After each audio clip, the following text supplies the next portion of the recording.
Alhamdulillah, wa salatu wa salam ala rasulillah. Mes chers frères, mes chères sœurs, assalamu alaikum wa rahmatullahi wa barakatuh.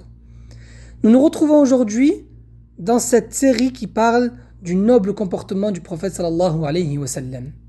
Le thème que nous allons aborder est un thème qui plaît aux sœurs. Le thème est le suivant: l'aide qu'a apporté le prophète sallallahu alayhi wa sallam envers ses épouses. En effet, le prophète sallallahu alayhi wa sallam, c'est le meilleur des hommes. Et c'est le meilleur des maris. Il aidait ses épouses dans toutes sortes de choses, et notamment dans les tâches ménagères, mais pas que. Il les aidait, il parlait avec elles, il les aidait, il les soutenait psychologiquement, il leur remontait le moral, il les rassurait. Et on a demandé à Aïcha radiallahu anha que faisait le prophète sallallahu alayhi wa sallam dans sa maison. Elle dit: il nettoyait ses vêtements, triait ses bêtes et s'occupait de sa propre personne. Et dans une autre parole, on demanda à Aïcha radiallahu anha que faisait le prophète sallallahu alayhi wa sallam dans sa maison. Elle dit: il cousait ses vêtements, réparait ses chaussures et faisait ce que les hommes font chez eux. On voit à travers ces paroles de Aïcha que le prophète sallallahu alayhi wa sallam était modeste. Il se prenait pas pour quelqu'un d'autre. Alors que c'était le prophète sallallahu alayhi wa sallam, c'était le meilleur de tous les hommes, et quand même, il aidait son épouse. Il s'occupait de nettoyer son linge. Nous, malheureusement, on trouve des gens qui ont la mentalité du quartier, qui se prennent pour quelqu'un d'autre et qui disent: non, le fait d'aider notre femme dans les tâches ménagères, c'est un rabaissement de l'homme, donc je vais pas le faire.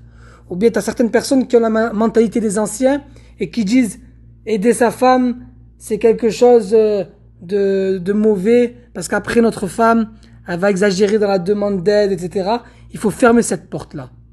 Alors que subhanallah, nous on se base pas sur la mentalité du quartier ou des anciens, on se base sur le Coran et la Sunna. On se base sur l'exemple du prophète sallallahu alayhi wa sallam. Et on voit qu'il se comportait comme ça. Donc à nous de le suivre. À nous de suivre ce que faisait le prophète sallallahu alayhi wa sallam. Et le prophète sallallahu alayhi wa sallam, il aidait ses épouses. Le prophète sallallahu alayhi wa sallam, c'est simple. Dès qu'il voyait des gens qui étaient dans le besoin, il essayait de les aider. Et il commençait par les gens de son foyer, ses épouses. Comme on le sait, il y a un hadith très connu où le prophète sallallahu alayhi wa sallam dit: la meilleure des actions, c'est le fait de mettre la joie dans le cœur du musulman. Là, mon frère, si tu aides ton épouse, c'est sûr et certain qu'elle aura de la joie dans son cœur et que le hub augmentera. Ou bien que cela ce soit une cause pour l'entretien de l'amour dans le foyer, l'amour dans le couple.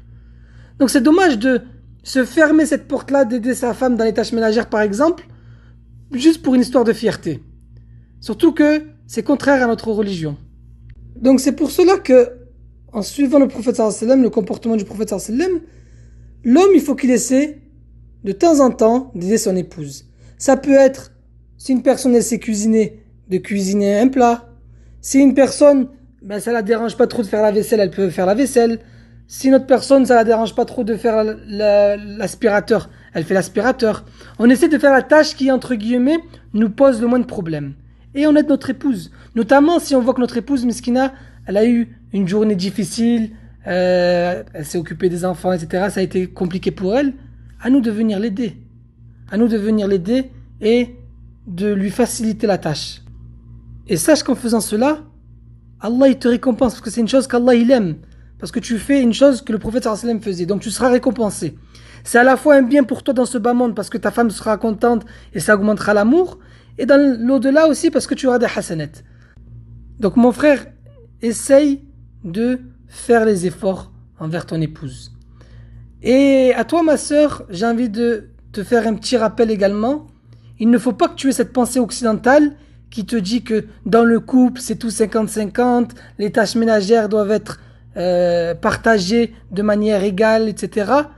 Ça c'est quelque chose, c'est quasiment impossible. Donc il faut s'enlever cette pensée-là, cette mentalité-là, parce que tu te fais des faux espoirs et à l'arrivée tu vas être triste. Un dernier petit conseil aux jeunes mariés ou ceux qui vont se marier dans le futur: ça sert à rien dès le début de s'inventer une vie, de faire, comme on dit, entre guillemets, l'homme parfait, en faisant plein de tâches ménagères, en aidant sa femme, etc. Alors qu'on sait très bien que sur le long terme, on ne va pas tenir. Non, dès le départ, aide ton épouse.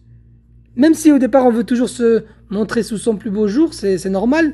Mais il faut pas dire ah c'est normal, moi j'aide ma femme, je vais t'aider, je serai toujours comme ça. Parce qu'au final, sur le long terme, quand tu vas arrêter, ta femme, elle va te faire des reproches. Elle va dire mais pourquoi tu fais plus? Avant tu faisais ça, est-ce que c'est parce que tu m'aimes plus? Pourquoi?